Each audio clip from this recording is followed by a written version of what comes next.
Dear Father in heaven, thank you for all the blessings that we enjoy. Thank you for the delicious food, both physical, and thank you for what we've learned this morning so far.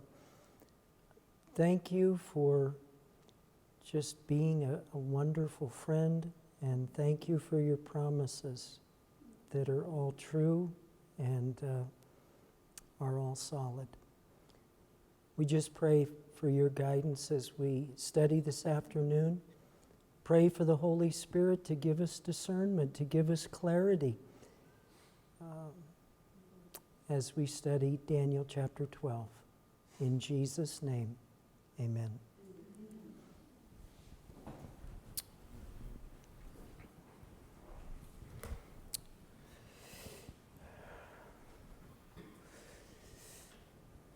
You know, it was about a year ago.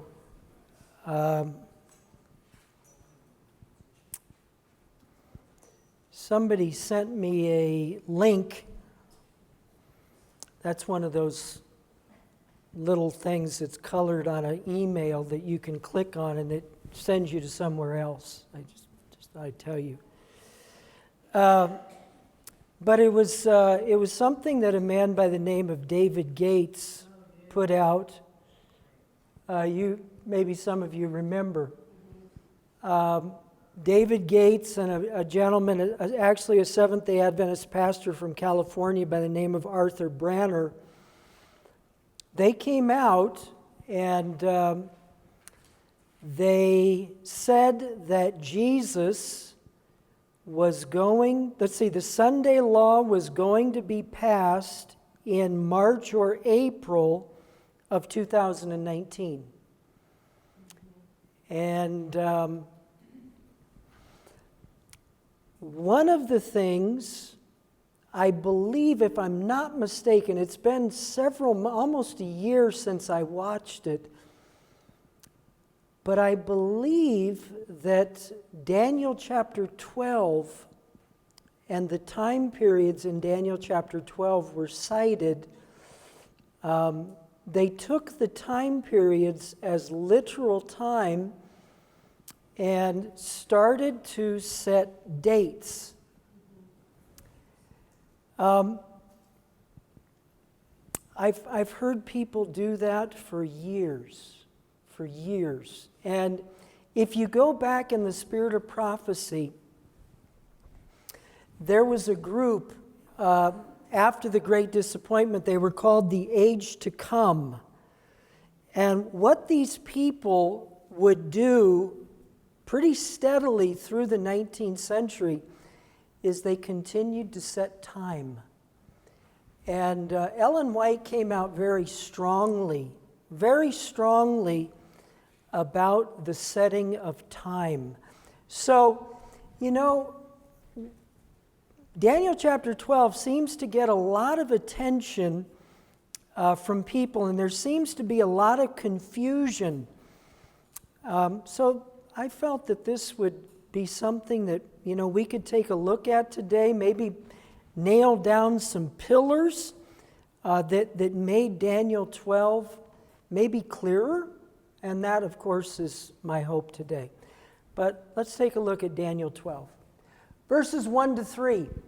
At that time shall Michael stand up, the great prince which standeth for the children of thy people. And there shall be a time of trouble such as never was since there was a nation, even to that same time. And at that time thy people shall be delivered, every one that shall be found written in the book. And many of them that sleep in the dust of the earth shall awake, some to everlasting life, and some to shame and everlasting contempt. And they that be wise shall shine as the brightness of the firmament, and they that turn many to righteousness as the stars forever and ever. Now, there's a lot in those passages. One thing that I just want to mention at this point is there was a woman many years ago. Her name was Marion Barry. Marion Barry put out a book on Daniel chapter 12, It was sent to me. Somebody sent it to me. I read it. And Marion Barry's idea was, see, Daniel 12 and verse 1, I think everybody would agree that when Michael stands up and there's a time of trouble, Michael standing up is the close of probation. Now, wouldn't we all agree with that? Okay. Based on that the close of probation is Daniel 12 and verse 1, Marion Barry said, because Daniel 12 is in chronological order, everything after verse 1 takes place after the close of probation. So, that was her mindset. Well, Daniel 12 and verse 2 shoots that idea right in the heart. Because verse 2, the one that Janet had us read this morning, see, it says, many that sleep in the dust of the earth shall awake, some to everlasting life and some to shame and everlasting contempt. Now, verse 2 of Daniel 12, what is that? When many that sleep in the dust awake, some to everlasting life, but some awake, but they go back to sleep again. Now, what is this? What is that? Okay, it's the second coming. Okay, this is the special resurrection, isn't it? Just before Jesus comes, right at the brink. We don't know exactly when, but right there, some will come up. And those some that come up, Ellen White in Great Controversy 637, she says, those who died in the faith of the third angel's message. So they can see him coming, Sandy, that's right. So those who died in the faith of the third angel's message, James White, Ellen White, and the other faithful in Adventism, they will come up in a special resurrection. Now, but this right here, some come up to shame and everlasting contempt. Well, those are the most violent opposers of God and his people through the ages, the people who mocked and derided Christ in Pilate's judgment hall. Now, Great Controversy 637 talks about that special resurrection. Daniel 12:2 talks about it. Revelation 1:7 talks about it. Revelation 1 says, behold, he cometh with clouds, and every eye shall see him, and they also which pierced him. That's right. So, I think there's great clarity. Verse 1, the close of probation, the falling of the plagues during the time of trouble. Daniel 12:2, the special resurrection. Well, the special resurrection takes us down to, and somebody said it here a little bit ago, takes us down to the very second coming of Christ. So, folk, if Marion Barry was correct, and Daniel 12 is in chronological order, well, that means that Daniel 12:3 to the end of the chapter and these three time periods, they all take place after the second coming. Now, that doesn't make sense. So that can't be correct. Can't be correct. Okay, let's go on. When Michael stands up, probation closes for all the world. Once everyone has decided for or against Christ, every decision will be sealed. And the plagues will come. That's Revelation 16. So the time of trouble that Daniel 12:1 is talking about, that's the time of Jacob's trouble. 7 last plagues. Daniel 12 calls it the time of trouble. Those who are one with Christ in submission to him will be delivered in this time of the plagues. That's what Daniel 12:1 says. Their names are retained in the book of life, having passed through the judgment found in Daniel 7, verses 9 and 10. And that, of course, is the investigative judgment that began in 1844. Okay? Now, I don't see any mention of Michael. You know, a lot of people get really critical and mean towards Seventh-day Adventists when they say, well, you think Michael is Jesus.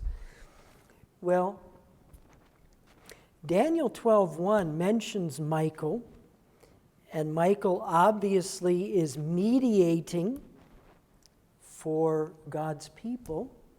So he is a mediator, and the Bible is very clear that there are only two beings that mediate for the people of God. One is Christ, the other is the Holy Spirit.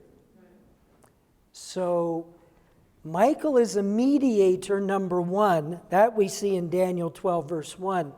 We also notice over in Jude, verse 9, where the Bible is clear. Notice, Jude, verse 9, it says, "Yet Michael the archangel," so Michael is above the angels. He is the chief of the angels. That's what arch means. He's the chief of the angels, the Bible says. When attending with the devil, he disputed about the body of Moses, durst not bring against him a railing accusation, but said, "The Lord rebuke thee." So Michael has come down after Moses died. Michael comes down to resurrect him. So Michael has resurrection power. He's a mediator, he's the head of the angels, and he has the power to resurrect people. Those are some of Michael's characteristics. Here's another one, Revelation 12, verses 7 to 9. Revelation 12, 7 to 9. The Bible says there was war in heaven. Michael and his angels fought against the dragon, and the dragon fought and his angels. Prevailed not, neither was their place found any more in heaven. So the one again who stands at the head of the angels, of the heavenly angels, was Michael. So he's in control of them. He's not one of them. He guides them. He tells them what to do. And of course, Michael is the one who defeats the dragon, which of course is the devil.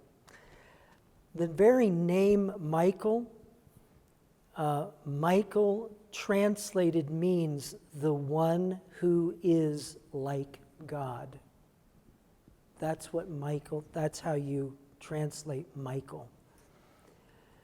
Now there's only a couple of beings in the universe whom that could apply to, the one who is like God.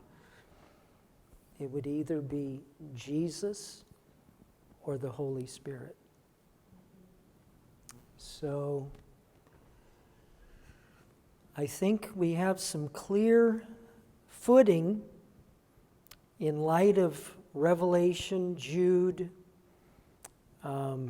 Daniel. I think we have some sound footing to be able to state clearly, as Ellen White did, that Michael was Christ. Okay, here's the statement. Great Controversy, 637. Now this is the beauty of it all. You and I have been studying and looking at Bible verses. We looked in Daniel 12:2. And there clearly was a special resurrection. It said some. It wasn't a complete resurrection of all the righteous. But we could see a special resurrection there.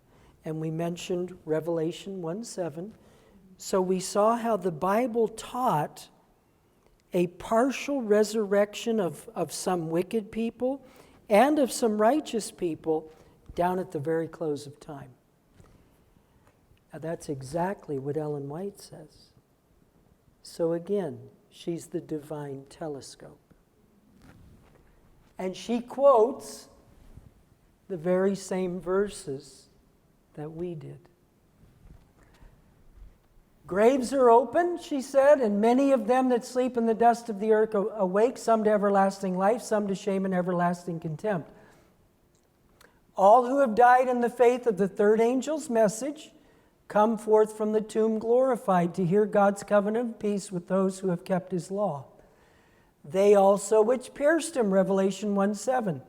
Those that mocked and derided Christ's dying agonies, the most violent opposers of his truth and his people, are raised to behold him in his glory and to see the honor placed upon the loyal and obedient.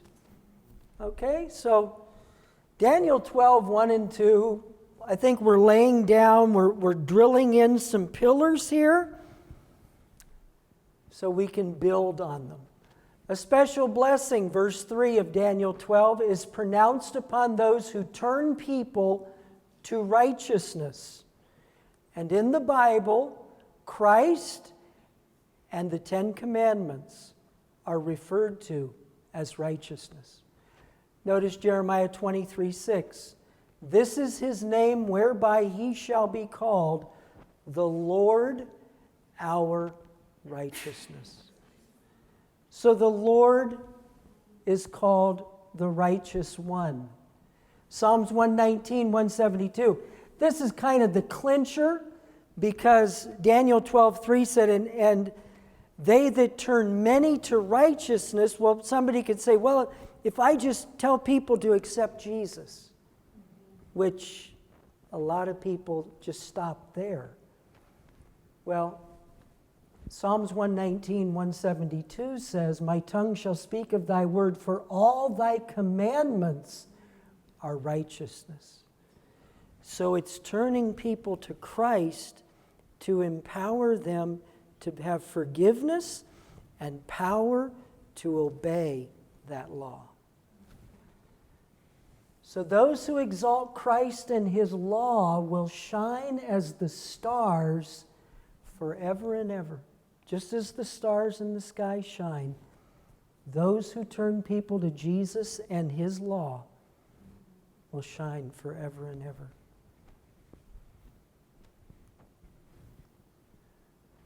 Now, this is where we might start to, we might start to see a little bit of shakiness. But I think let's go for it. Daniel 12, verse 4.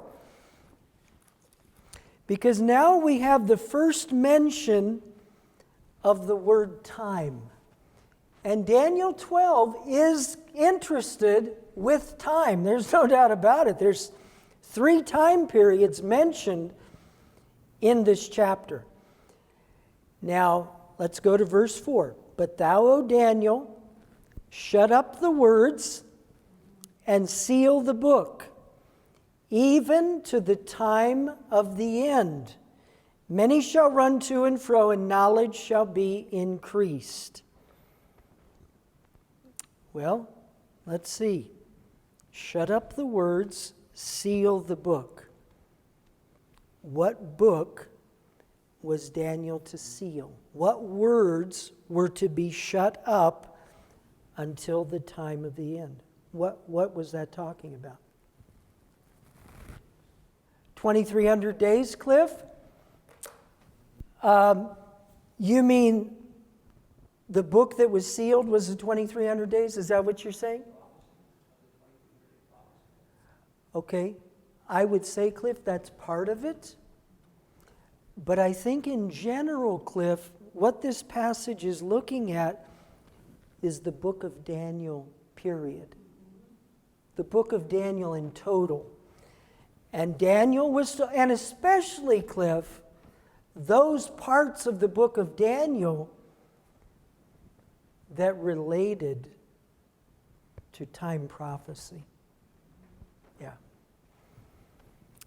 But Daniel was told that his book would be sealed down to the time of the end. Now, as we continue on in Daniel 12, I think it becomes important that we realize time of the end is not the same as the end of time. Okay, it's not. It's very different. Now, so if Daniel's book was sealed till the time of the end, well, when did the time of the end begin? I think that's a fair question, isn't it? Okay, let's take a look. Bill, Yes, ma'am. is that phrase not mentioned in Daniel 11, verse 40? At the time of the end shall the king of the south push him at the time of the end. Is that the same, the time of the end? Absolutely, Gail. So it's mentioned in 11 and then, okay. It's mentioned in verse 40, and it's mentioned in Daniel 11:40 and in Daniel 12 and verse 4. Correct. Yeah. That gives a time frame, Gail, for those last 5 passages in Daniel chapter 11. Yeah, good question. Okay. Daniel's book sealed to the time of the end. When was the time of the end? Well, Great Controversy 356. Ellen White makes a very clear statement. Here it is. She says, but since 1798, the book of Daniel has been unsealed. That was kind of clear, wasn't it? Kind of hard to misunderstand that, wasn't it? Knowledge of the prophecies has increased, and many have proclaimed the solemn message of the judgment near. Great Controversy, page 356. So according to the spirit of prophecy, the book of Daniel was sealed till 1798. And in 1798, with the receiving of the deadly wound by the papacy, the prophecies erupted. And folk, if you look at history, so many books were written on Bible prophecy in this time period. From 1798 into the 1830s, many, many books like the world had never seen before. Why? Because in 1798, the book of Daniel was opened again, and it was unsealed. Now,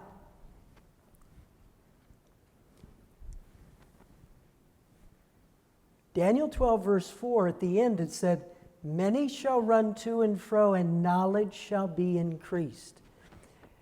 Now, I always get a kick out of it when people say, well, you know, we have airplanes, and we have telephones, and we have dishwashers, and we have computers, and that's what Daniel 12 meant. No, he didn't. It had nothing to do with modern inventions, nothing to do with it at all.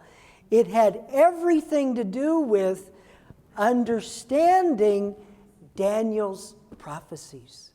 That's what it had to do with. And in fact, in Great Controversy, page 360, this is what Ellen White says. She says, this phrase here, many shall run to and fro, and knowledge shall be increased, means as it relates to the prophecies in Daniel, knowledge of them would increase. Prophecy has been fulfilled. Are we never to know that period while he himself exhorted us not only to read Daniel the prophet, but to understand it? Oh, this is Joseph Wolfe, Researches and Missionary Labors, page 404 and 405, quoted in the Great Controversy, page 360. Because as I'm reading that, I'm saying, that's not Ellen White. That's not how she talked. Okay. But Joseph Wolfe, he said, and in that very Daniel where it is said that the words were shut up to the time of the end, which was the case in his time, and that many shall run to and fro, a Hebrew expression for observing and thinking upon the time, and knowledge regarding that time shall be increased. Our Lord does not intend to say by this that the approach of the time shall not be known, but that the exact day and hour knoweth no man. Enough, he does say, shall be known by the signs of the times to induce us to prepare for his coming, as Noah prepared the ark. Okay? So the time of the end then began what year? 1798. The prophecies of Daniel in 1798 were unsealed, and knowledge concerning those prophecies increased and magnified throughout the world. Okay? Now, I think we've laid down through the first 4 verses, I think we can all look and say, that's pretty clear. Pretty clear. Okay. Let's go on. It's not in chronological sequence. Portions of Daniel's book follow chronological order. Daniel 2 does. Daniel 7 does. Daniel 8 does. Daniel 9 does. Daniel 11 does. Daniel 12 doesn't. It just doesn't. Just the way it is. Verses 1 and 2 looked at the close of probation, the time of trouble, and the special resurrection near Christ's coming. Verses 3 and 4 break this order with a blessing on those who turn people to Christ and his law, plus a mentioning of the sealing of Daniel's book in 1798. So there's no chronological sequence in Daniel 12. Okay, now verse 5 and 6. Then I, Daniel, looked, and behold, there stood other 2, the one on this side of the bank of the river, and the other on that side of the bank of the river. And one said to the man clothed in linen, which was upon the waters of the river, how long shall it be to the end of these wonders?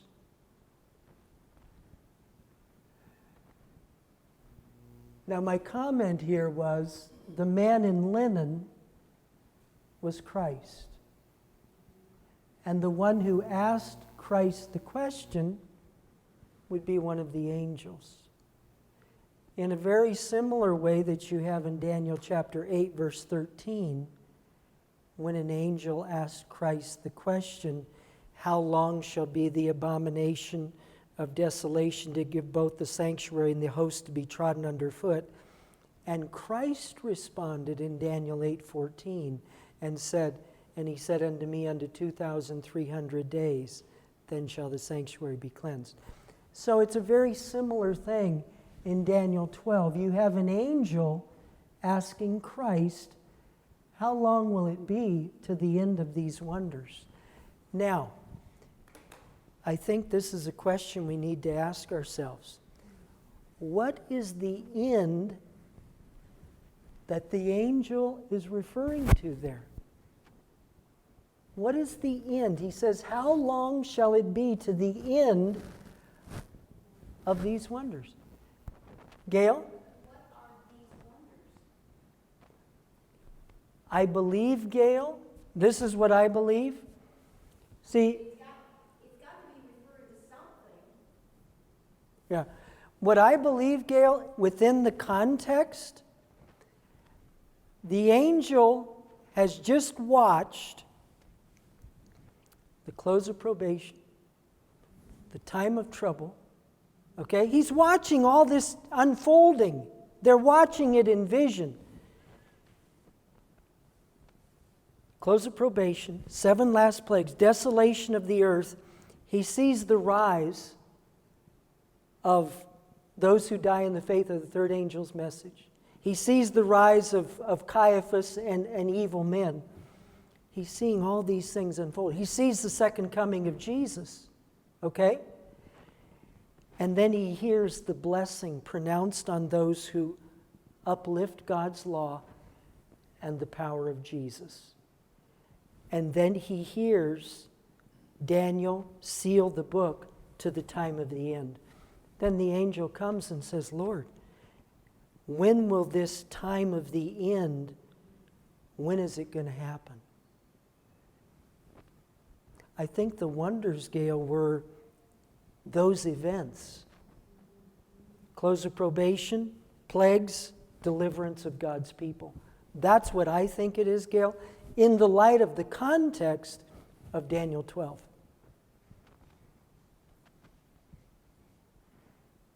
Make sense? So he's asking, he sees a prophetic vision, the angel is about to see a prophetic vision. So he's asking Christ, how long is it going to be until this starts to take place? Mm-hmm. Mm-hmm. So the reference point would be when it's still be 1798. Yes, it would be, Jerry. Absolutely.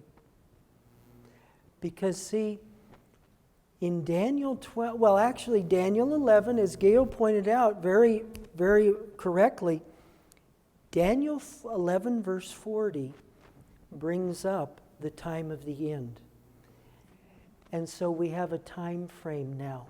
We're dealing everything from Daniel 11, verse 40, right on through. It's concerned with the time of the end. Okay? We found that in Daniel 11, verse 40. We found it now in Daniel 12 and verse 4.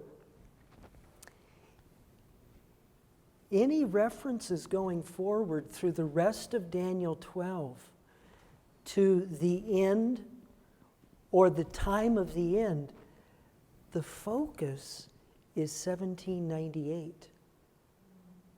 Do you see that? Not 1844, Lita, no. No, not 1840. Not specifically, Alita. Not specifically. When it comes to the time of the end, it's always 1798. Now, I believe, Alita, and I think there's enough proof that when we come to some of the later time periods in Daniel 12, that prophetic time marches forward. It marches forward. And I think there's reference to time in the 1840s in Daniel 12, but we'll get to that. But again, it's from 1798 forward. And I think that's what the angel was asking Jesus in verse 6. How long shall it be to the end of these wonders? Now, verse 7. Okay. Daniel mentioned the end several times toward the end of his book. This is what we just said. Daniel 11, verse 40. The time of the end shall the king of the south push at him, and the king of the north will come against him. Daniel 12, verse 4, seal the book to the time of the end. Again, the setting is 1798 down to Michael standing up and the deliverance of God's people. Daniel 12, verse 6, how long shall it be to the end of these wonders? Okay? Based on what we have just seen previously in the context, this again would be 1798. Daniel 12, verse 7. Shall be for a time, times and half, and when he shall have accomplished to scatter the power of the holy people, all these things shall be finished. Okay? Daniel 12, verse 8. O my Lord, what shall be the end of these things? Go thy way, Daniel. Daniel 12, verse 9. For the words are closed up and sealed till the time of the end. Go thou thy way till the end be, for thou shalt rest and stand in thy lot at the end of the days. Again, folks, when does Daniel stand in his lot? When does his book go forward in the earth with great power? Since 1798. So,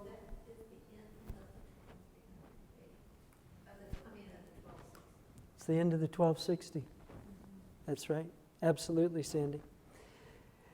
So all of these references in Daniel 12, the time of the end, in Daniel 11, verse 40, the time of the end, the time of the end, the time of the end.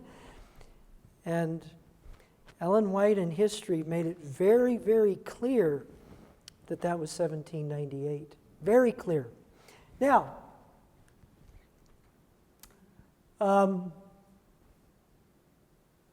okay. The time of the end or the end of time. This concept is crucial if we're going to rightly understand the closing verses in chapter 12 of Daniel's book. 3 times the phrase time of the end is specifically stated. This we know already to be 1798. 5 other references are made to the end. Is this talking about the very close of time, or is it in sequence and synchronized with the time of the end? My personal conviction is that all 8 of these are referencing 1798. That's what I see the focus to be of Daniel chapter 12. The time of the end, Daniel 12 verse 13, but go thou thy way till the end be. Again, what's the end? Is he talking about the second coming, or is he talking about 1798? My personal conviction, it's 1798. Yes, Jerry, go ahead. The verse goes on, it says, but go thy way till the end be, and it says, for thou shalt rest. Mm-hmm. Talking in death? For thou shalt rest, quote, in death, and stand in thy lot at the end of the days. So then that's the special resurrection. Jerry, I don't believe so. I don't believe so. What I believe that passage is saying, Jerry, is when it says, Daniel, go your way till the end be, for thou shalt rest and stand in thy lot at the end of the days. Jerry, the book of Daniel was concerned with communicating these incredibly important prophecies as they connected to Rome and as they connected to God's people. So I see Daniel 12 verse 13 saying, Daniel, go your way, your book is going to be sealed, but at the time of the end, it's going to explode. That's what I see, Jerry. I don't see this as a personal, I don't see it as a personal comment about Daniel personally, but I see it, but it's what he's written. That's exactly right. It's because let's face it, Jerry, when Daniel writes Daniel chapter 12, we're looking, because he died shortly after the Jews returned back to Jerusalem. Jerry, we're looking 530 BC. And I see the Lord saying to Daniel, Daniel, your book's going to be shut up, as Daniel 12 verse 4 said. Shut up the book, seal it to the time of the end. And so Daniel is told, Daniel, the book's going to lie dormant for millennia. And then you'll speak again. Absolutely. That was Daniel's whole desire, was for the communication of the messages God gave to him.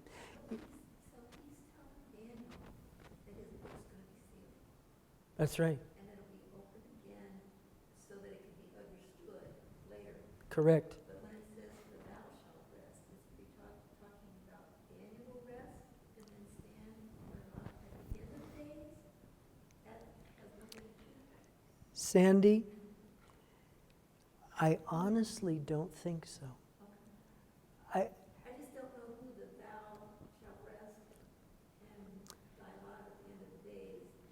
Who does that, or how does that, who is it written to or for? It is written for Daniel concerning the prophecies in his book. But not his literal life. I don't think so. That's exactly right. Exactly right. The book of Daniel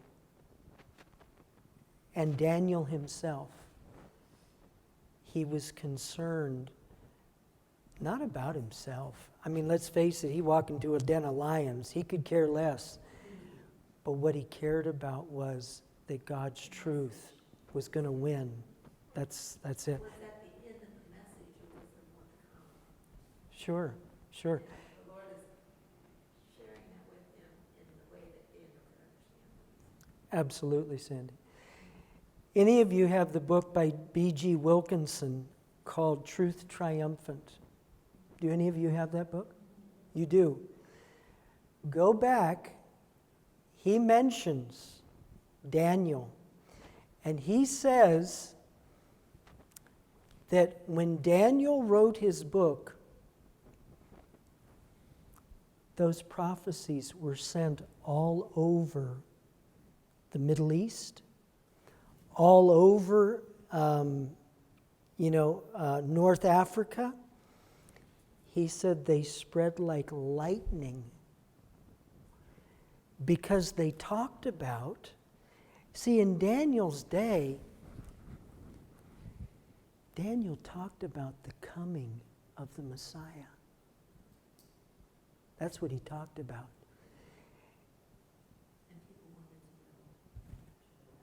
Absolutely, Sandy. And people, a lot of people that they're studying Daniel 9, they knew who Messiah the Prince was. They weren't bamboozled by some Jesuit priest who believed in futurism to think, oh, well, that's the Antichrist. No. There were people right after Daniel died that studied it, and they realized the Messiah was coming a few centuries down the road, 4 or 5 centuries later. But B.G. Wilkinson says that as the result of the prophecies in Daniel, there were like 5 major religions that were created by the devil in the aftermath of Daniel's death. There was Zoroastrianism in Persia. There was Buddhism. There was Mithraism. Folk,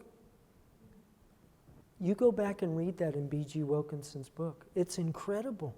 It's incredible. But Daniel's prophecies of the coming Messiah just electrified the world. And the devil was petrified. Petrified. Okay. Daniel 12, verse 7. Here we go. I heard the man clothed in linen, Jesus, is now answering the question about the time of the end of those wonders. Okay? The time of the end. And he says this, which was upon the waters of the river when he held up his right hand and his left hand to heaven and sware by him that liveth forever, that it shall be for a time, times and a half. And when he shall have accomplished to scatter the power of the holy people, all these things shall be finished. Now, where have we seen that time, times, and half a time before? In Daniel. Where was it in Daniel? Daniel 7:25. Daniel 7:25. Let's read it. Daniel 7:25 said, he shall speak great words against the Most High, wear out the saints of the Most High, and think to change times and laws, and they shall be given into his hand until a time and times and the dividing of time. Now, folk, it's the exact same phrase that we read in Daniel 12 and verse 7. And so far, up through Daniel 12, verses 1 to 6, the whole emphasis has been 1798, 1798, 1798. And now we're given a time period of 3.5 times. Now, what does that 3.5 times equal? 1,260 years. That's right. 1,260 years, beginning in 538, ending in 1798. Dark Ages. Absolutely, Alita.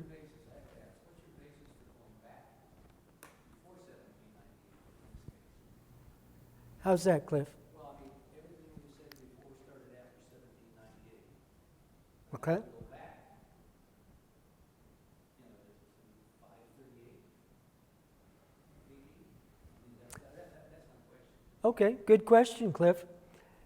Cliff, all the way up through verse 6, it's been the time of the end, the time of the end, the time of the end, which is 1798. Which is the end of the 1,260 years. Now, in answer to the angel's question, how long shall it be to the end of these wonders? Okay? The answer that comes back, Cliff, is when this 1,260-year time period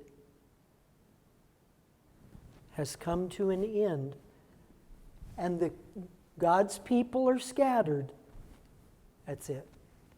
And that's what Jesus said. So I'm not going back, Cliff.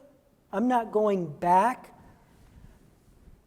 I'm just saying this time times and half a time, it must point, Cliff. It must point to the time of the end, because that's what Daniel 12 is focused on. So, it's a 1,260-year period, Cliff. When did it start? When does it end? Our understanding of that, Cliff, has to go back. We have to go back, Cliff, to Daniel chapter 7. Because Daniel chapter 7 is the first time that time period is mentioned. Correct? Okay. It's mentioned in Daniel 7:25. So the only point of reference, Cliff, that we have studying the Bible, the only point of reference we have to interpret Daniel 12 and verse 7 is to go back to Daniel 7 verse 25. Because there's your connector. You know, years ago I was studying with a Pentecostal pastor one evening, and he said, so why do you keep the Sabbath? I said, well, it starts in Genesis at creation, goes right through the Bible. He looked at me, Cliff, and he said, you know, that's a solid argument. He said, because it's built on a biblical principle of Bible study. I said, what principle are you referring to, sir? He said, the law of first mention. And what he meant by that, Cliff, is that the first time something is mentioned in the Bible, forever after, when that subject is mentioned, it must be interpreted in the light of the way it was first mentioned. You see? Very powerful. He told me, he said, your argument is irrefutable about the Sabbath, because the seventh-day Sabbath, every other passage on the Sabbath throughout Scripture must be interpreted in the light of Genesis chapter 2, 1-3. That's what he said. Now, if we take that principle, and I think it's very valid as a Bible student. We come to this time period in Daniel 12, verse 7. It shall be for a time, times, and half a time. And we're looking at the time of the end throughout Daniel 12, 1-6. But do we have a way to interpret the time, times, and half a time? Has it ever been mentioned before? And if it has, then we can go by that law of first mention to understand its mention the second time.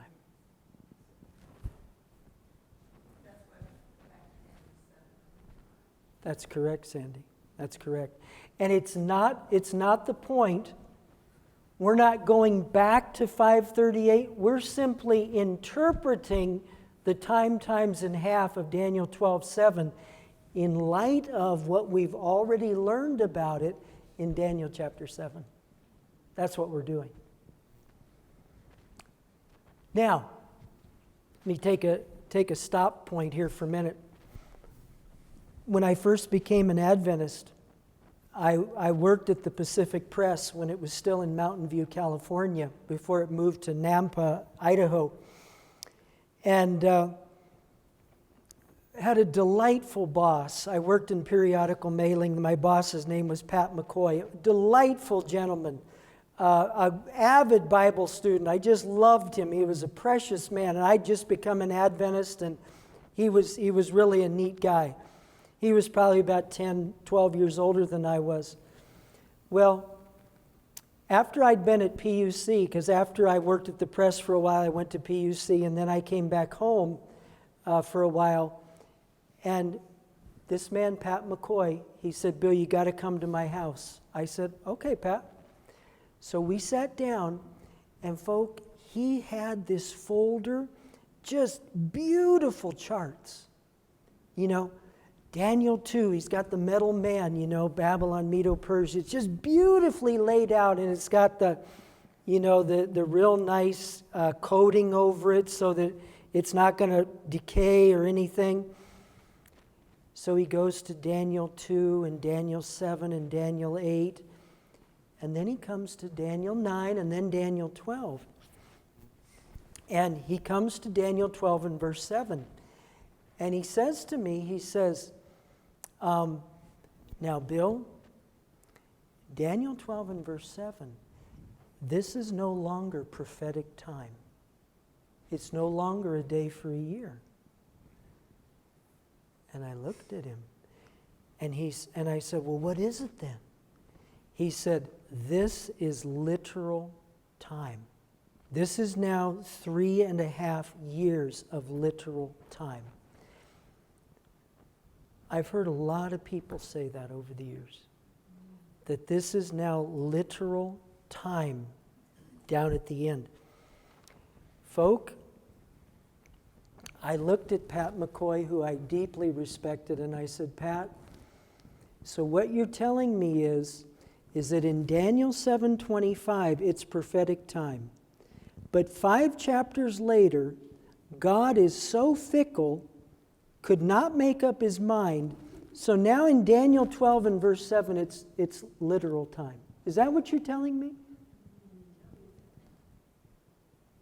Well, he denied it. But that's exactly what he was telling me. It can't. Folk, like I said, the Marion Barrys, the David Gates, the Arthur Brenners, the Pat McCoys, and a host of other people down through the years. Is not God consistent? Yes, he is, Jerry. Same yesterday, today, and forever. We as Seventh-day Adventists, when other denominations say, "Oh, but in the New Testament, the Sabbath was done away with." And what do? We quote Malachi chapter 3 and verse 6 that says, "For I am the Lord, I change not." That's what we always say. Sandy, thank you.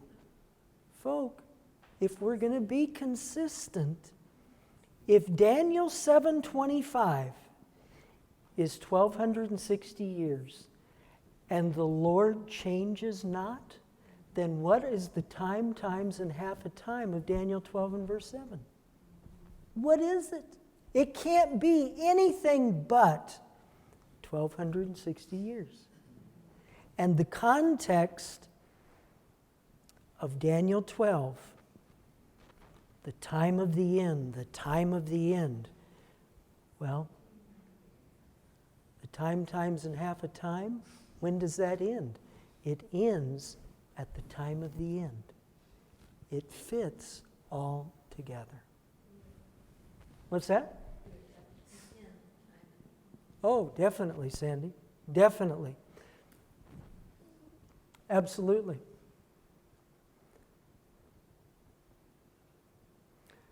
Some would interpret Daniel 12 as literal time.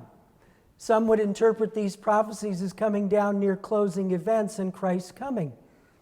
Well, I want you to notice a few statements from the spirit of prophecy. Here we go. There were many proclaiming a new time after 1844, but I was shown that we should not have another definite time to proclaim to the people.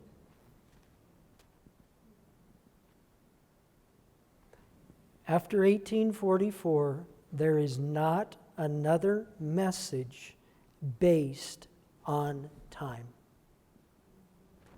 From that one line right there, it would have saved a lot of people around the world that were jumping on David Gates and Arthur Branner's bandwagon last October, saying, the Sunday law is going to pass in March or April. No, it's not. Because that's a message based on time. And Ellen White said, we will never have another message based on time. So, folk, if somebody comes along and says, Sunday law is going to pass here, and the plagues are going to fall here, and it's going to happen at this time, they're wrong. They're wrong. But that's how we discredited David Gates' ministry. For him to set a specific date. You know, Alita, I wish no ill will to David Gates. I don't know David. I've never spoken to David. But I would hope, Alita, I would hope that people would take a step back and say, David, you're a false prophet. You're a false teacher.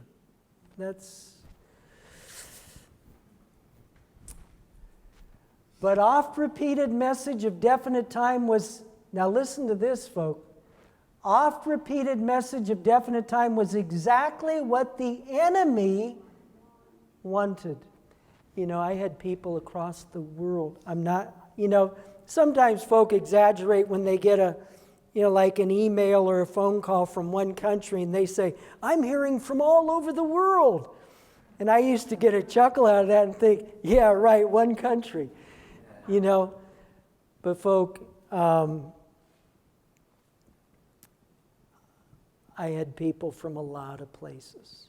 Europe, Australia, Korea, Africa, of course, all over America, Canada, South America. And they were saying, is David right? Is the Sunday law going to come? And some people would get real belligerent and say, Pastor Hughes, we've got to be ready by March because the Sunday law is going to be here. And I said, on what basis do you say that? Well, David Gates and Arthur Brenner said so. It's got to be more solidified than that. Folks, it's the enemy. There's a false excitement. People get all riled up and say, something's going to happen, then something's going to happen, then we got to get ready. And when it doesn't happen, their faith is destroyed. Destroyed. It's the devil who wants messages on time. It served his purpose well to unsettle the faith in the first proclamation of time, which was of heavenly origin. You see what she did? Ellen White said when people set time prophecy today and it doesn't happen, do you know what it destroys? It destroys the first proclamation of time, which was of heavenly origin. And what time was that? That was Daniel 8:14. Our position has been one of waiting and watching with no time proclamation to intervene between the close of prophetic periods in 1844 and the time of the Lord's coming. Here's another one from Selected Messages, Volume 2, page 73. I plainly stated at the Jackson camp meeting to these fanatical parties that they were doing the work of the adversary of souls. They were in darkness. They claimed to have great light that probation would close in October of 1884. What did she call that? Fanatical parties. Did that say 1884? Correct. That's right, Gail. We're still doing time then? Gail, we have been doing it, Gail. We have been doing it all the way from back then, Gail, since 1844. There was only a select group that understood what Jesus actually did in 1844. But Gail, people scattered.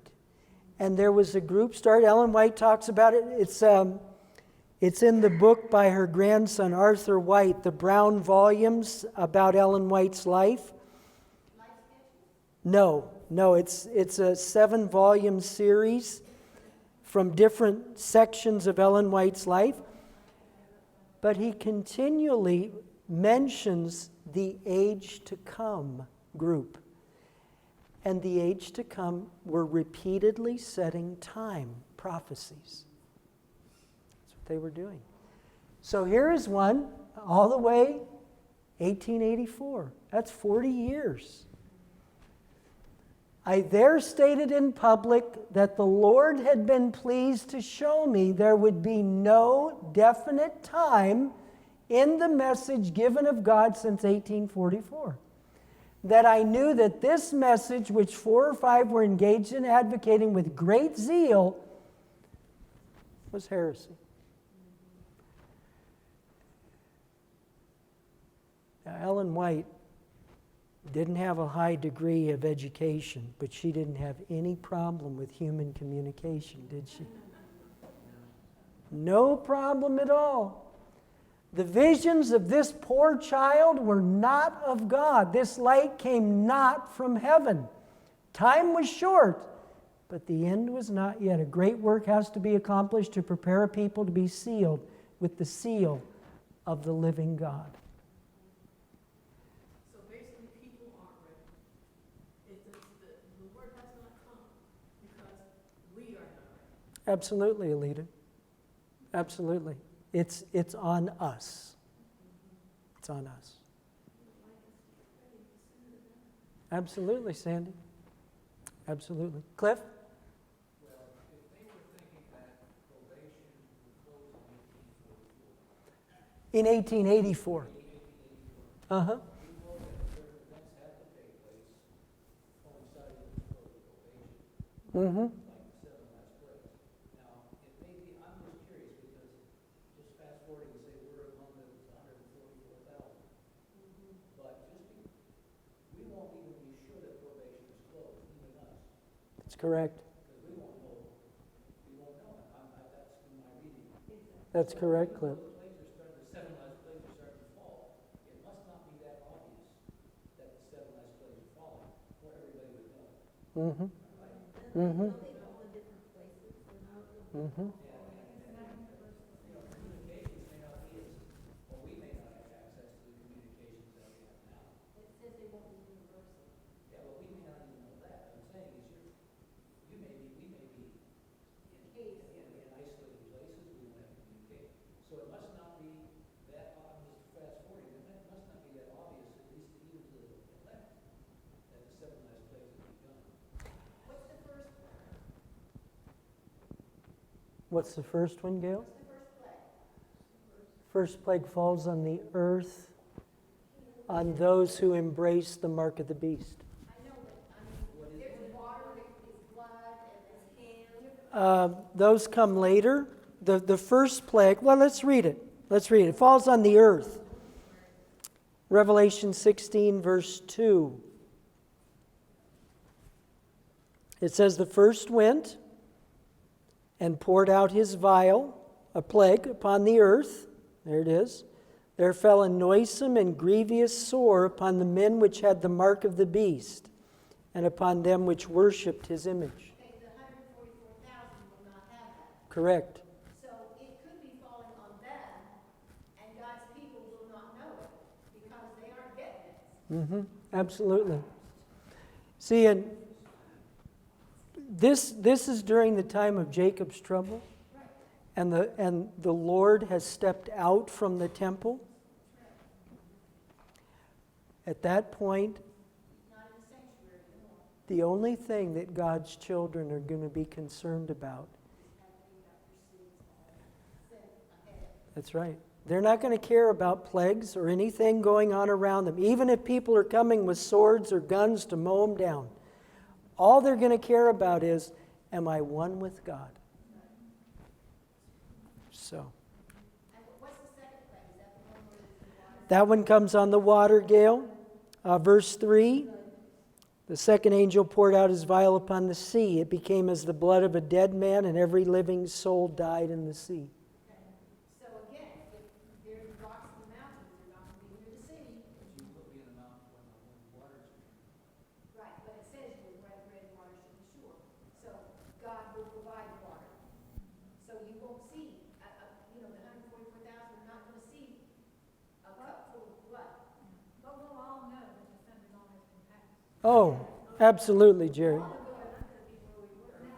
Absolutely, Jerry. See, there will be some very distinct events. Sunday law, very distinct. People in court, I mean, the way I look at it, this may be juvenile, but I look at it that God's people, as Ellen White, Great Controversy 608 says, that we will be brought before the courts to answer for our faith. I firmly believe that those will be broadcast on CNN and all major news networks. Oh yeah, and those messages, what those people say in those courts, they're going to go all around the world. All around the world. So we're going to see that. That will be very distinct. Very distinct. There will be martyrs at that time. That will be distinct as well.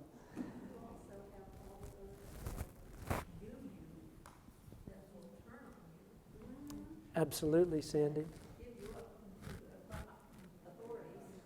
Absolutely. At that point, I mean, whatever you think evil is, at that point, it will be unimaginable. Absolutely, Alita. Absolutely.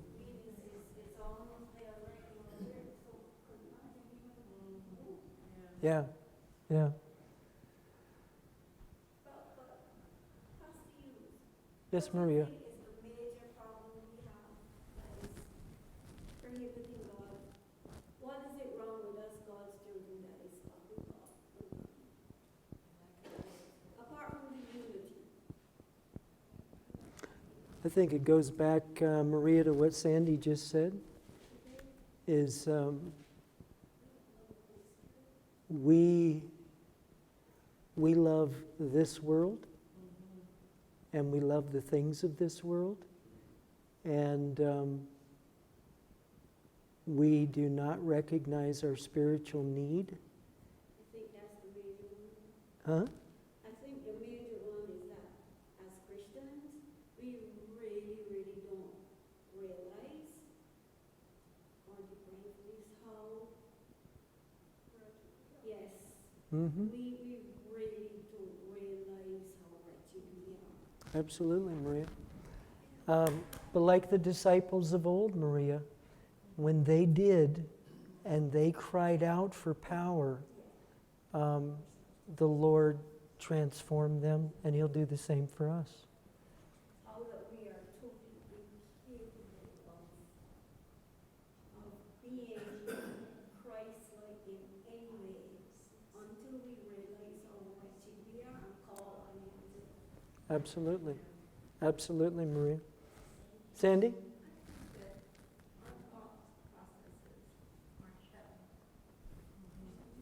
I think if we actually saw things as God sees it, or that we want to be where God is, then everything we say, everything we do would be heavenly, thought out, and not of this world. Mm-hmm. And I think that we have a combination of this world and heaven that we want, but we don't understand heaven as we should.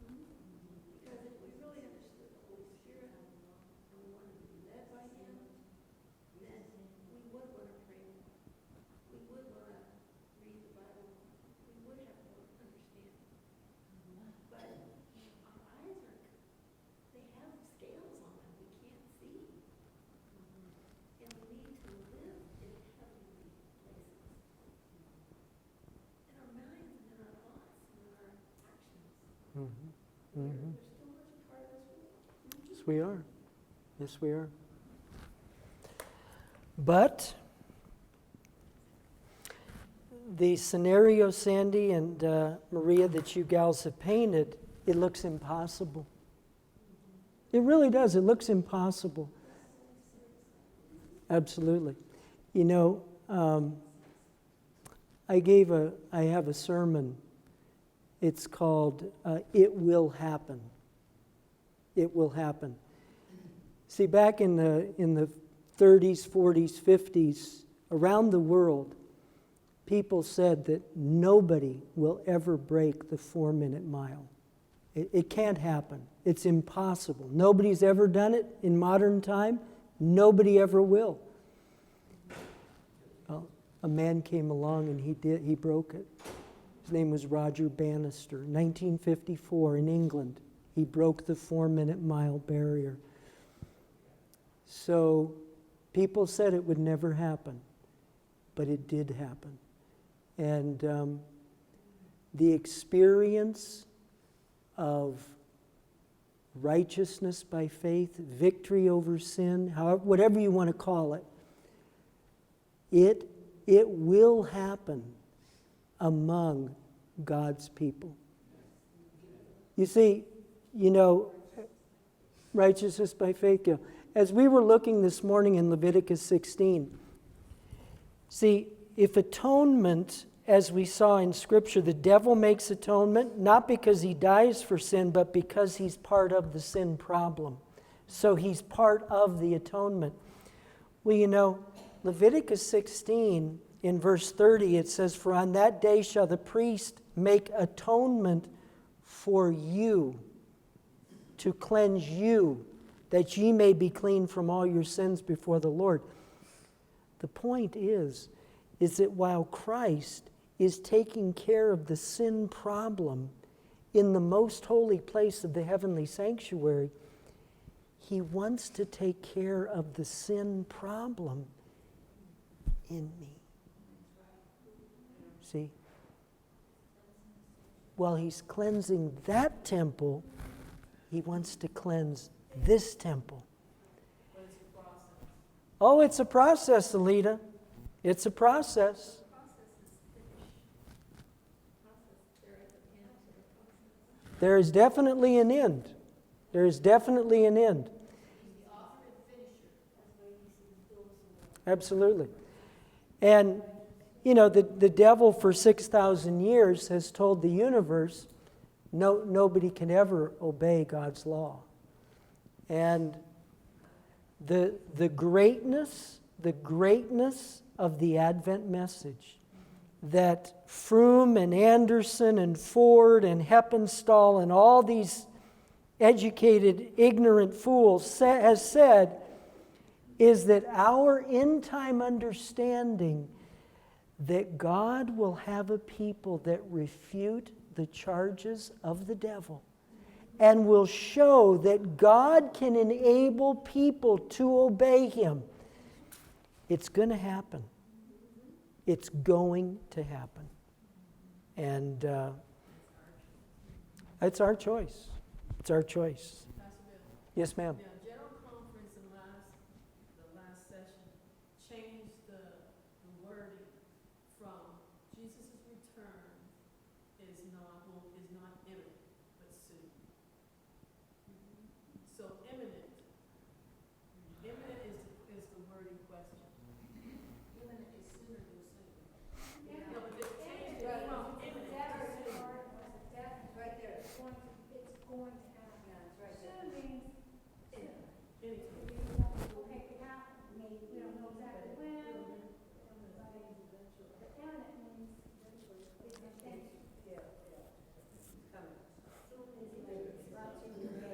Alita, do you want me to give you my take on that? Yes, please.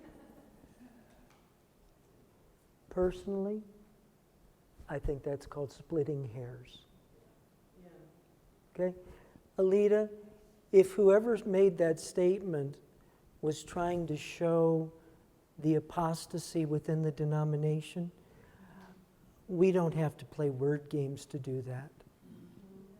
You know, we've got the great hoax or we have the great controversy.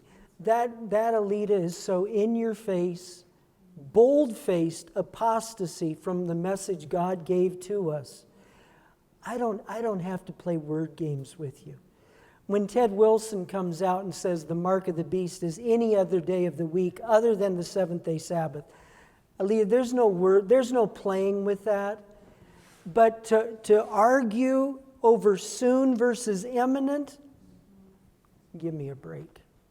That's how I would respond to that. Come on. It's too obvious.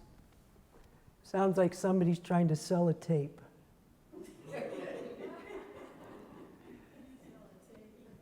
Daniel 12 is repeating what we saw in chapter 7, verse 25, the times have a time. This is the 1260 years of papal supremacy. It obviously is prophetic time as it was in Daniel 7. Prophetic time is a day for a year. Literal time is used in the Bible. It's obvious by context and reason. Daniel 1, for instance, discusses Daniel's diet experiment for 10 days. Well, we're not going to say that was 10 years, are we? Of course not. It was 10 days. To interpret that as 10 years is nonsense, illogical, and out of context. Daniel 1 was not dealing in symbols. Daniel 12 is. Daniel 9:2, referring to the Babylonian captivity, is also literal. The Jews were in Babylon for exactly 70 years. To make that prophetic time is nonsense. Israel was not in captivity 490 years. The context, which is critical in any Bible passage, as it is in Daniel 12, the context and the history make it plain. So, folk, the building blocks of Daniel 12, the time of the end, the repetition, the repeat of times and a half from Daniel 7:25 to Daniel 12:7, to me, those are pillars that you can just lock in the ground and they just don't move. They just don't move. What's that? Everything lines up with them. It does, Sandy. It does. Daniel 12, verses 8 to 10. I heard, but I understood not. Daniel's listening to the conversation now between the angel and Christ. And I said, "O my Lord, what shall be the end of these things?" Again, the end. Time of the end. He said, "Go thy way, Daniel, for the words are closed up and sealed till the time of the end." Again, time of the end. "Many shall be purified and made white and tried, but the wicked shall do wickedly. None of the wicked shall understand, but the wise shall understand." I think there's one question as we go forward. Daniel 12 has focused on two groups of people. Daniel 12:1 focused on God's people who are delivered at the second coming, right? So you have God's people. On the other hand, you have a sinister power that has scattered the holy people for 1,260 years. You have two groups of people. Why and what is the point of their being focused on in the light of these time periods? What's going on? There's something going on with those time periods and these two groups of people. One group is delivered at the second coming. The other group is cut down and receives a deadly wound in 1798. So there's two groups. One wins, the other loses. What's going on? Let's go on and see. Daniel asks, what will be the end of these things? The answer is for him to seal up his book till the time of the end. This we know is 1798. Many will find power through Christ to overcome sin and have a pure character. While many today give lip service and live lip service Christianity, there is no mistaking the experience of victory over sin that is the delight and privilege of the Christian. Revelation 3:5 says, he that overcometh, the same shall be clothed in white raiment. And I will not blot out his name out of the book of life, but I will confess his name before my Father and before his angels. Those who are walking with Christ will discern the signs of the times. The wicked time servers will not. God help us to be among the lowly who follow Christ wherever he goes. And now, we come to two more time periods. First off, Daniel 12 and verse 11, we come to a time period, the 1,290 days.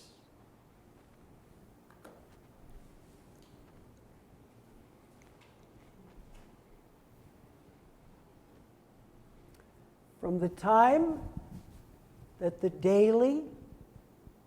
word sacrifice is supplied, it's not in the original Hebrew, just not there. It should say the daily. From the time that the daily shall be taken away, and the abomination that maketh desolate set up, there shall be 1,290 days.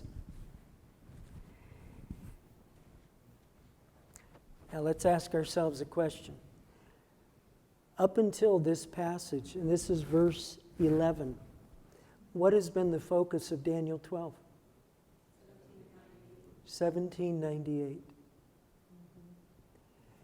If we're going to be consistent with the context of Daniel 12, then this 1,290-year period is going to somehow focus in the 1798 time period.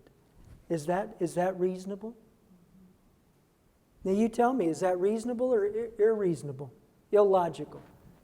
You're saying it should equivalent, it should be within this same period of time. Everything up through the first 10 verses, it's been 1798. The time of the end, the time times and half a time, time of the end. It's all focusing in the time frame of 1798. 1,290 days is the 1,290 days, like, is it in at the same time that is? Same as the time times and half a time. Yeah.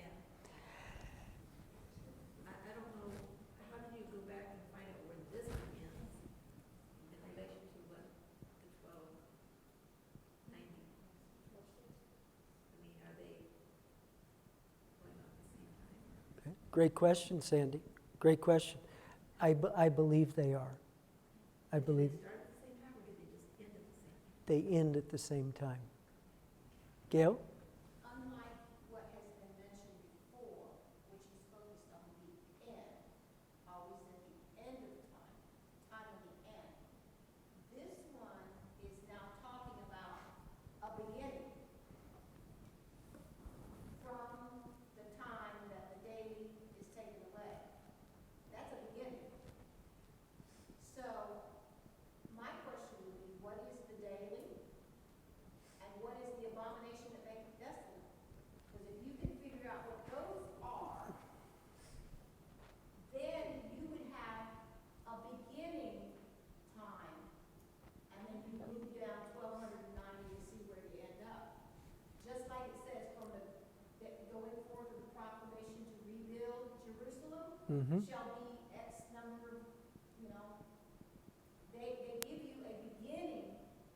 event.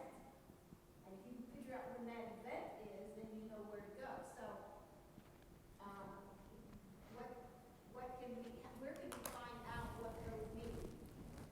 That's a great question, Gail. Great question. What was your name, sir? Eddie, go ahead. Just a quick question then. Did the daily sacrifice stop at the cross? The sacrifice is an addition, supplied words, so it really should be daily. Just daily. I said daily sacrifice. I'm just wondering if it stopped there at the cross. As far, Eddie, as it relates to the Hebrew sanctuary, absolutely. Absolutely it did. Now, it says the daily shall be taken away, and the abomination that maketh desolate shall be set up. So, the daily, whatever the daily was, and we'll talk about it. I have a pretty strong conviction about what it is, but the daily was taken away, and when the daily was taken away, it made it possible for the abomination that makes desolate to be set up. So the daily being removed, that made it possible for the abomination that makes desolate to be set up. And it says, from the time that the daily is taken away, in order to set up the abomination that makes desolate, there'd be 1,290 years. So, are you, Sandy? Okay. Do we see from the passage that the daily is taken away, and because it is, it makes it possible for the abomination that makes desolate to be set up? Do we see that? Yes, it says it. Do we see it? Well, you just said we have to know what the daily is before we can know whether. Of course. Of course. Trying to establish what it is. Okay, then let's nail down the daily. Let's see if we got it on the next slide. Okay, here we go. Let's do a little review. In the Hebrew sanctuary in the Old Testament, what did the high priest do every single day? What did he do? What's that, Audrey? Okay. He offered morning and evening sacrifices. The Bible says he did that daily. It's right there in the Old Testament. Okay? So daily, the priest committed the nation of Israel to the God of heaven through sacrifice. Okay? He did it morning, Maria, and evening. Okay? Now, who did the daily sacrifice point forward to, Eddie? Who did it point forward to? Christ. Okay. So Daniel 12 says that there would be a deliberate effort to remove and obliterate from the world dependence upon Jesus. And when Christ was destroyed, that would make it possible for another power to rise that would gain the world's worship. Now, is that starting to put some things together?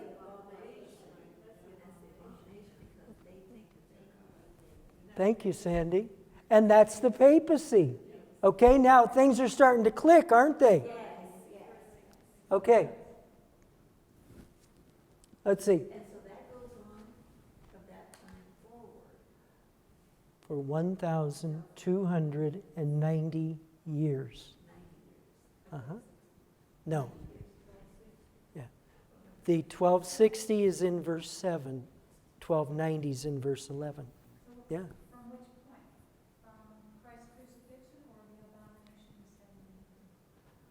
Great question, Jerry. It's from the time that the daily is removed. No, no. You see, from the time Jesus died, for several centuries, the gospel was being preached throughout the world. Okay? So Christ and dependence upon him was being preached throughout the Mediterranean world. But there would come a time, Daniel 12:11 is saying, there would come a time when a power would seek to take away from the world dependence upon Christ so that the world would depend upon him instead. Does that make sense, Jerry? Is everybody seeing that? Okay, so let's say that again. Riley, go ahead. Let's hear from Riley. So maybe to put it in a different context, instead of saying what is the daily, maybe who is the daily in a sense, because they're taking away Christ from people during the beginning of the Dark Ages. Okay, great question, Riley. Let's answer that. Somebody came along. Now, I think we've established here, Alita, you said it, and I think Sandy, you said it. The papacy is the one who makes desolate the sanctuary, the Ten Commandments, and dependence upon Jesus for salvation. Okay? Usurp the sanctuary to fit their own needs. Absolutely, Sandy.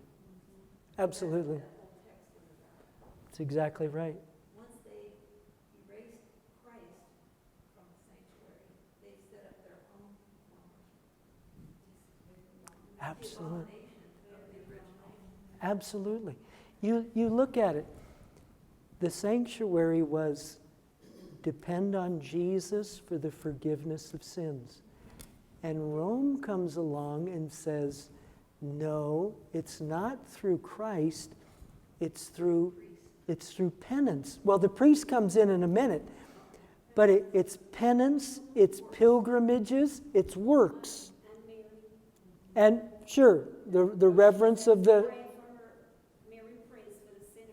Sure, Maria, sure. 1,290 days start. Okay, we're going to get there, Sandy. You're just running ahead, Sandy. Now, folk, after the sacrifice in the sanctuary, who then took over? It was the priest.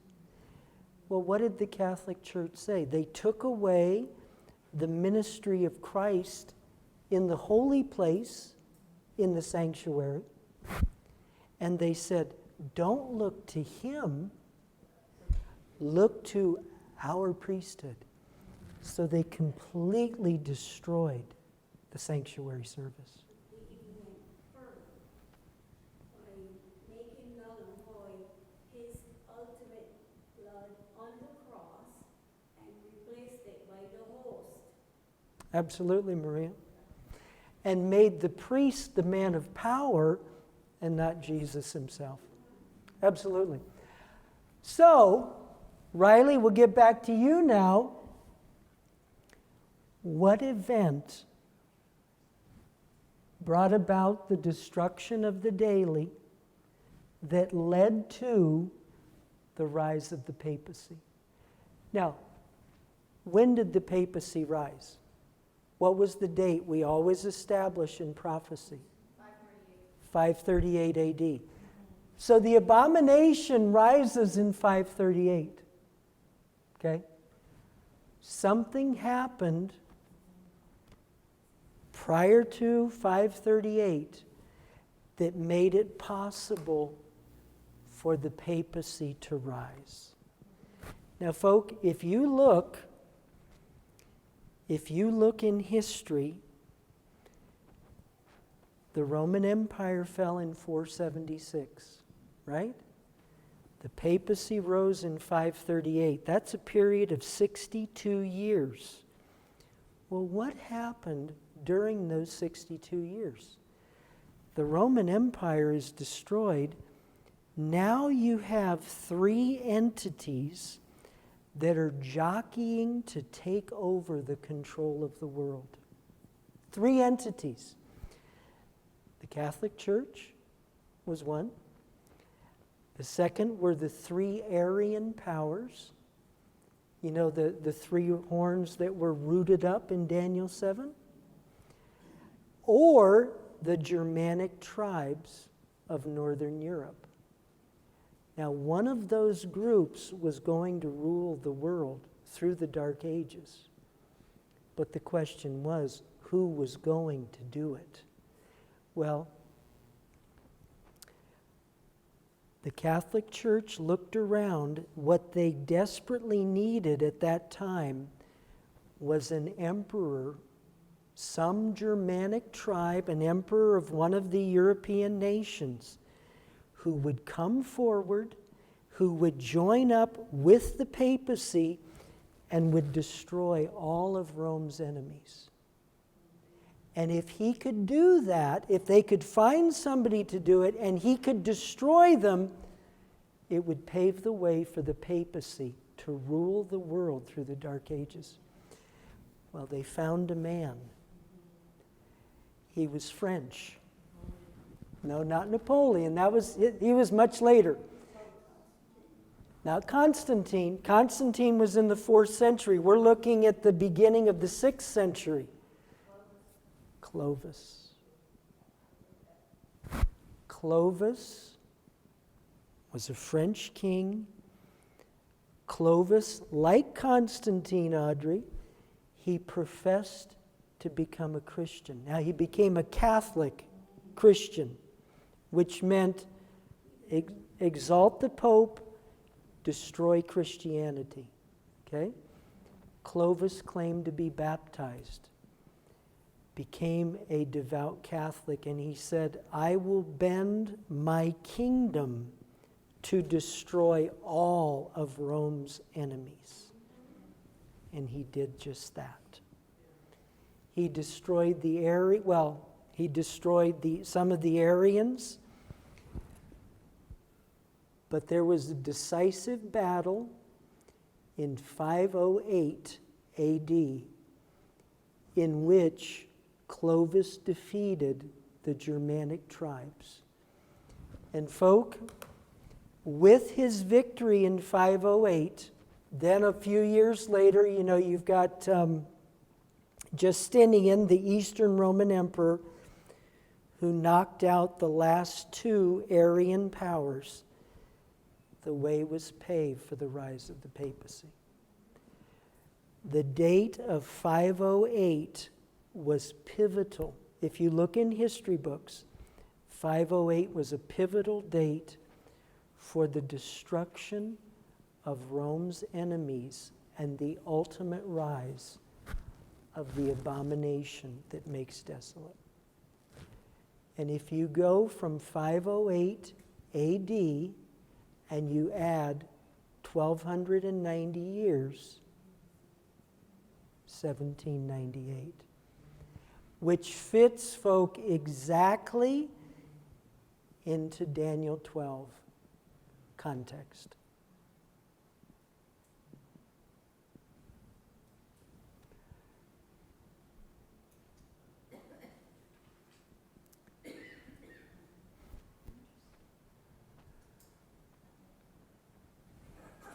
In order to set up the abomination that makes desolate, let's read this. This controversial verse is really quite simple. Some event would trigger the setting up of the other. The daily or the committing of people to the worship of Christ would be supplanted by the worship of the one who sets up the abomination that makes desolate. Christ warned of the abomination of desolation in Matthew 24:15. When you therefore shall see the abomination of desolation spoken of by Daniel the prophet, stand in the holy place, whoso readeth, let him understand. The pagan Romans set up the abomination in 70 AD when they took over Jerusalem. You can read it in Great Controversy, the first chapter. But Ellen White says that the Roman Empire were the first ones to set up the abomination that makes desolate. And you know what it was? It was a Roman sundial. Because the pagan Roman Empire were sun worshipers. So they set it up first just before they burned and sacked Jerusalem in 70 AD. They set up their standard in the holy places, which extended some distance outside the city. Their standard had a sundial on the top. That was their chief god, was the sun. They had other gods, but the sun was supreme. Well, that was the abomination in the first century. But after that, the papacy took over.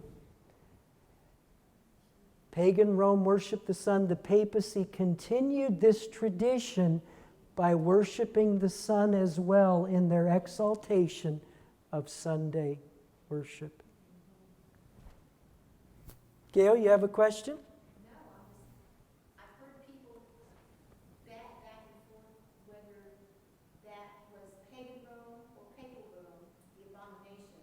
Some people think it's one, some think, but there it's right there. Pagan started it and papal picked it up.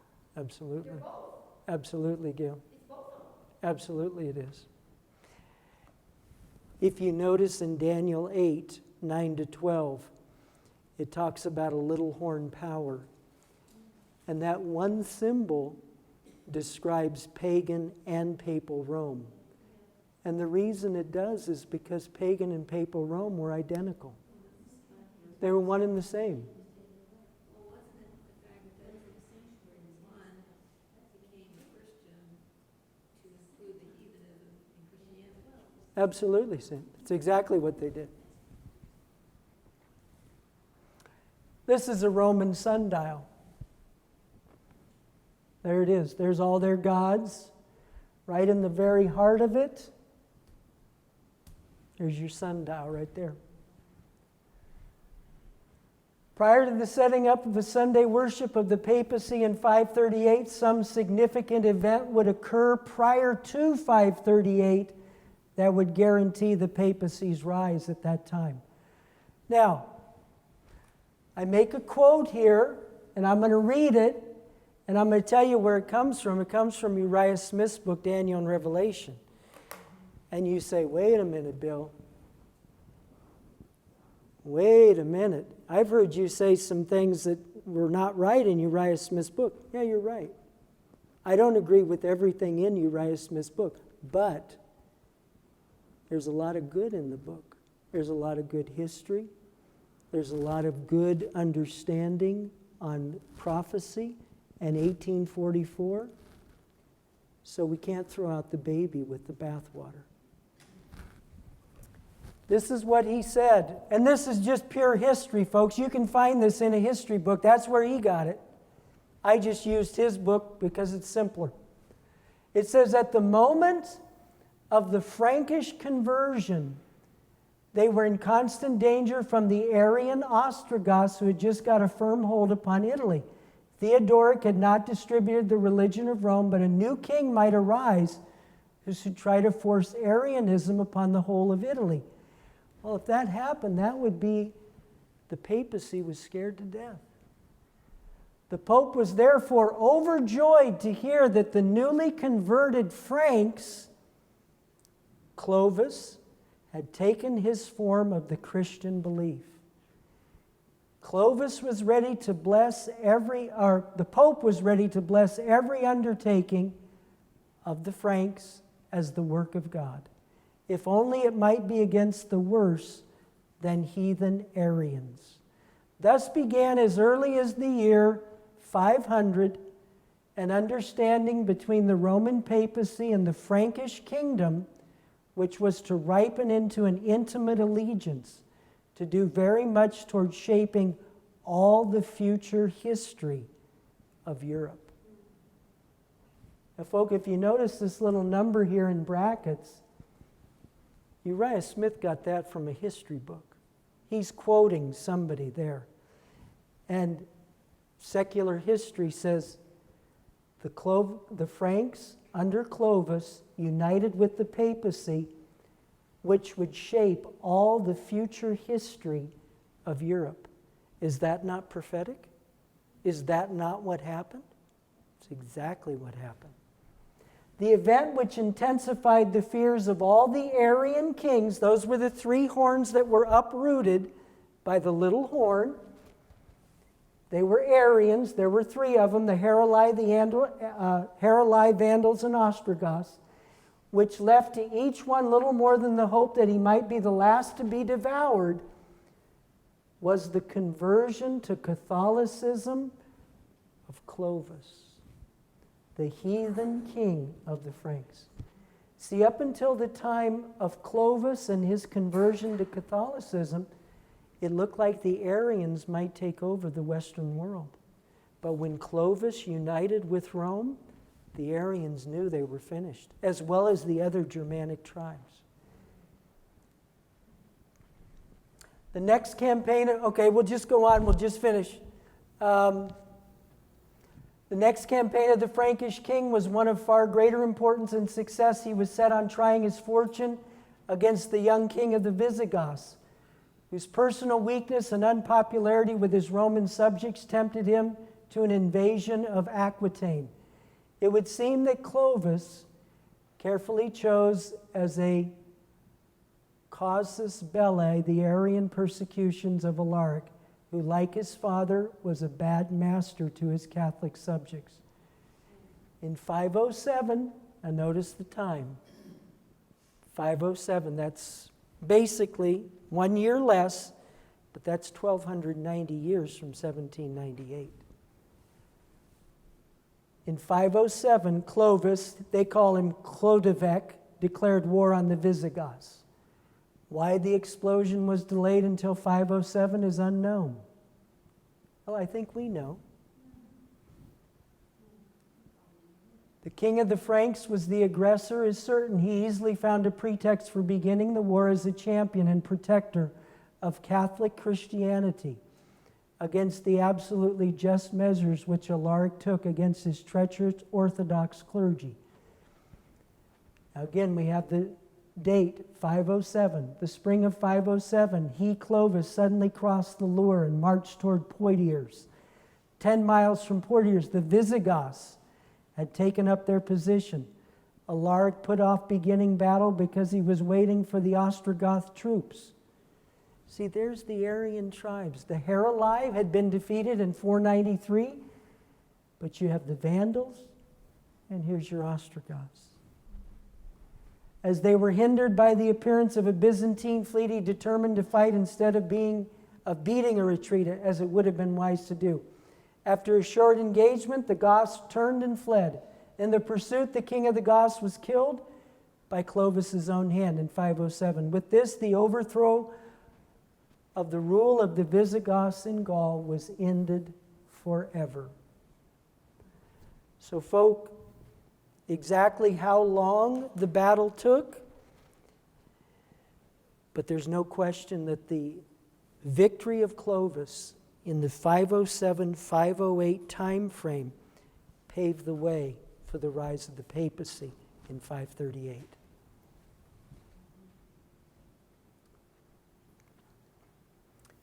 Okay, it says, the next year, 508 AD, Theodoric came against Clovis, gained a victory, after which he unaccountably made peace with him, and the resistance of the Arian powers was at an end. The eminence which Clovis had attained in the year 508 and the significance of his victories to the future of Europe and the Church were so great that historians cannot forbear commenting on them. Nor was his a temporary conquest. The kingdom of the West, Goths and the Burgundians, had become the kingdom of the Franks. And if it became the kingdom of the Franks, it became the kingdom of the papacy. The invaders had at length arrived who were to remain. It was decided that the Franks, not the Goths, were to direct the future destinies of Gaul and Germany, and that the Catholic faith, and not Arianism, was to be the religion of these great realms. Clovis, by 508, destroys all the forces that would hinder the rise of the abomination that makes desolate. paving the way for the papacy to come in by 538 AD. And from 508, when Clovis took away the daily, wiped out all opposition, from 508, 1290 years, 1798. Again, 1798, 1798. That's what Daniel 12 is all about. Clovis's conversion in 496 to Catholicism, his subsequent victories over the Germanic tribes, and his peace with Theodoric in 508 paved the way for the rise of the papacy in 538. Worship was transferred from Christ to the Pope. Taking 508 as the starting date for the 1290-year prophecy, it extends to 1798. The focal point of Daniel 12, the time of the end, 1798. And now there's last two verses and about 2 slides. This one and one more and we're done. Daniel 12, 12 and 13. Blessed is he that waiteth, and cometh to the 1,305 days. But go thou thy way till the end be, for thou shalt rest and stand in thy lot at the end of the days. Since the 1290 years begin in 508, and the 1335 years are mentioned in the same breath, in the same context, I concluded that the 1335 years also begin in 508 AD and extend to 1843. A blessing is pronounced on all those who follow the prophetic reckoning to 1843 and see the fulfillment of prophecy to that time. Clearly, the two prophetic forces in Daniel 12 are identified by 2 time periods. The enemy of God receives a deadly wound in 1798. The rise of God's final people in the time frame of 1843. You see, folk, there's 2 forces that are most prominent in the time of the end: the papacy and God's people. Roger Mahoney, an Archbishop of Los Angeles, several years ago was talking with a gentleman, a good friend of mine, his brother. And Cardinal Mahoney, he told this man, he said, you know what? Soon there's only going to be 2 groups of people in this world. And the gentleman, who was a Seventh-day Adventist, said to Mahoney, you're right. Mahoney said, yeah, I am, because there will only be Catholics and you Adventists. Only 2 groups, folk. Daniel 12 pinpoints 2 final groups. What is going to be brought to bear, folks? I can't imagine. I will tell you just a brief, very brief story, and then we'll look at the last slide. What Rome does, when we first started mass mailing Orlando, Florida, with the Secret Terrorist book, the 5 large Catholic churches in Orlando, they got one of their TV stations to come up and interview me.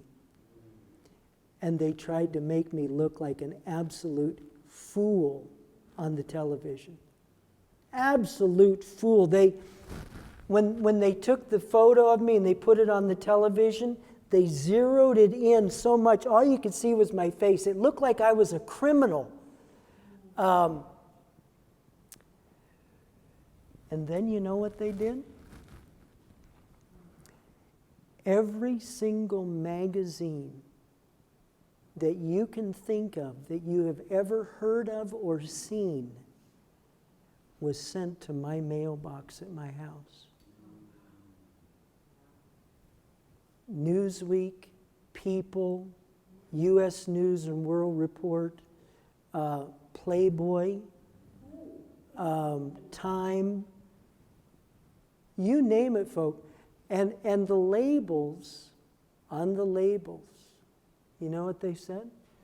They had names like, it said like, burning in hell, or all kinds of just, very, very threatening and very ugly names. It was addressed, and of course they were addressed to me, and they were sending me a message, and it was a mind game for me to stop mass mailing Orlando with the secret terrorists.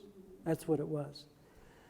But folk, the kind of pressure that Rome will bring on us as God's children, I can't imagine it. But folk, the great and the wonderful message that I see in Daniel 12, it's a reminder. Stay with the Advent message. Stay with the prophetic timelines that bring us down to the 1840s, because God has a people that are going into the kingdom. And the sinister power of the papacy got a deadly wound in 1798, and they're going to be destroyed. That's the message I get from Daniel 12. Now, Cliff, did you have a comment? And then Sandy. Okay, the comment was Bishop Mahoney, apparently speaking at Adventist worship, was you or your brother or somebody an Adventist person? What it was, Cliff, was I have a dear friend in Washington State. He's a pastor. He had a dear friend in L.A. who worked with Roger Mahoney. So here's the point. Yes. Obviously, Roger Mahoney knows the great controversy, Yes, he does. and so he's made a choice. Yes, he has. He would rather dance on this earth while the music's playing, rather than being in heaven with God. Absolutely, Cliff. Clear choice. Absolutely. Sad commentary. It is, Cliff. It is. Sandy? I've read where the papacy actually says that the only true Protestants that there are Seventh-day. Absolutely. So that proves your point that there's only going to be two kinds of people. Absolutely, Sandy. Seventh-day Adventists or true Protestants, and that's the total. Absolutely. But they're also saying there's the end to the protest. There's the end to the protest. There's the end to the protest. But not with God's people. So there's no need for protestism anymore. Yeah, but they recognize that there's still a group of people that protest. Absolutely. Seventh-day Adventists are the only ones that are protesting. And they also say Absolutely. we are the only people who truly follow the Bible. Exactly. Absolutely, Marie. Absolutely. But Pastor, Because they don't. does that mean the people, the Adventist people, and not the Adventist structure? The remnant of the remnant that follow the three angels' messages, or the structure. There's two different things, because people say the Adventist church is going through. That does not mean the Adventist structure. That means the Adventist people who believe the three angels' messages. Absolutely. Alita, you're absolutely right. What always goes through, and that's why I didn't come for lunch, but the folk at the door after church, their concept was the denomination is going through, and that's why you need to stay with it.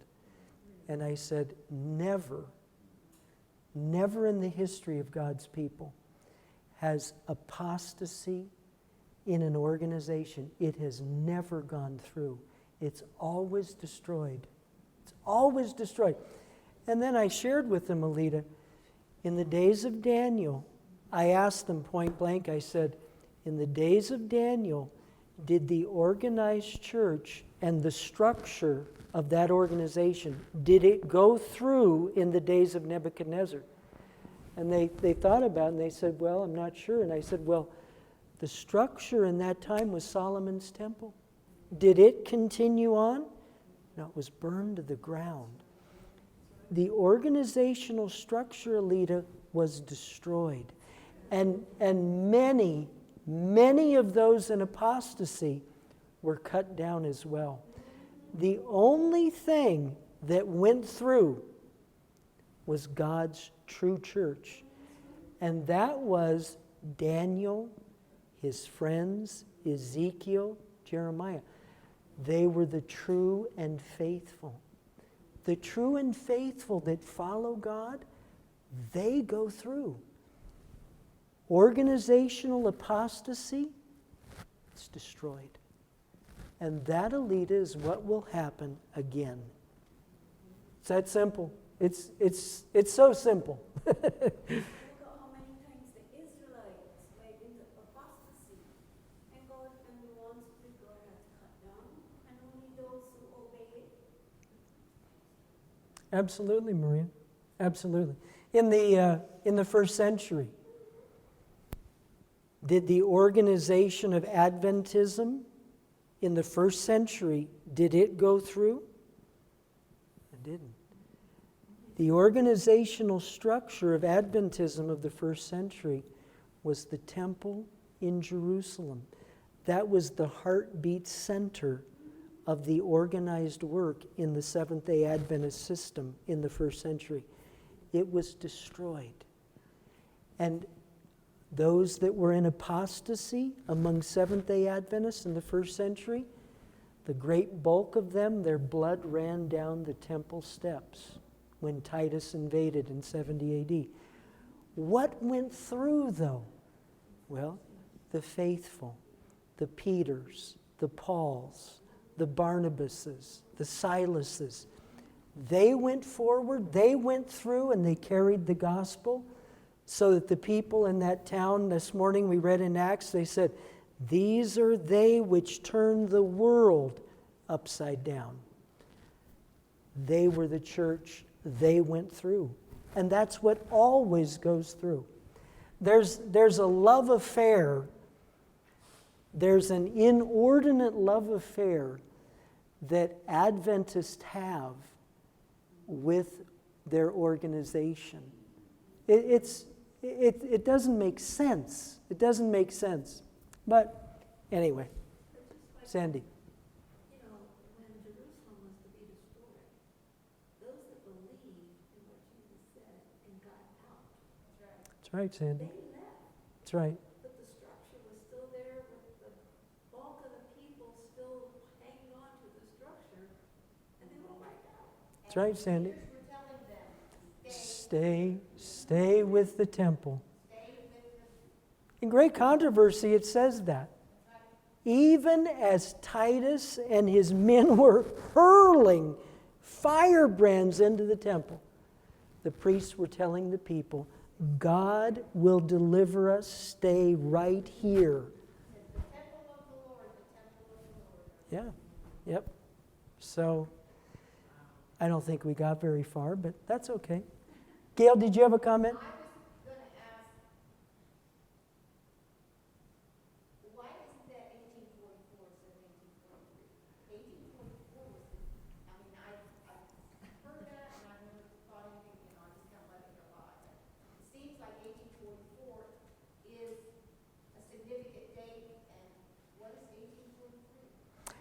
Gail, the only thing, Gail, that I have been able to arrive at is this. For those who follow the chain of prophetic time and come down to the 1840s, and The Millerite movement time and all that, I mean, I understand, absolutely. but this is a specific date, Mm-hmm. which you know what time of year No. you ended it. what I see in the 1843 date, Gail, is simply, it's in contrast to the abomination of desolation. And what I see in it is stay with the prophetic movement of God's working. That's what I see. I know they were gathering and studying at that time, and they were still searching and looking and. Well, they thought it was actually going to happen in 1843. Absolutely. Originally, that's what Miller said, Cliff. Yeah, I knew that. I mean, he said that, but I just never see it. Yeah. So that's what it certainly, I get the feeling, because it comes to 1843, that in that context, the broad meaning of that is, don't ever give up these prophetic messages of God. That's what I get out of it. Because those that stayed with, it was only the handful after the Great Disappointment, Ellen Harmon, White, Bates, Pierce, Edson, Crozier, just that handful stayed with it and said something happened at that time. Something happened. Now, of course, when they said it, it was 1844. But they followed along and said, something happened. Now, what was it? There was about 50 people. 50 people. And you're talking about tens of thousands who went off on all kinds of tangents. Nothing happened. Jesus came spiritually. That was the spiritualism that Ellen White originally condemned. It wasn't the Fox sisters. It was the spiritualization of the coming of Christ. So, folk, there were all kinds of splinter movements that arose. And what I see in Daniel 12 is, stay with the prophetic messages in the book of Daniel. That's what I see. Anybody else? All right. Let's have prayer.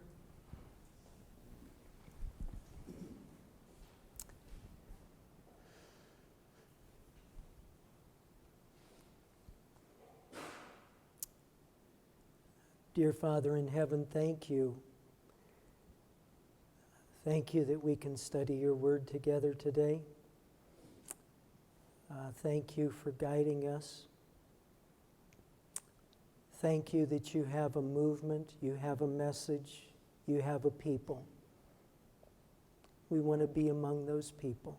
Fill us, consume us with your Spirit. As we go forth from this place, as the Sabbath draws to a close, help us to keep our minds riveted and resting in your promises. Thank you that they will not let us go. Forgive us for the times when we've let them go. But help us to cling to them in faith, that you'll do everything you said. Thank you that as we go from this place, we have the promise that you'll hold our hand and that we don't have to be afraid of anything. In Jesus' name I pray.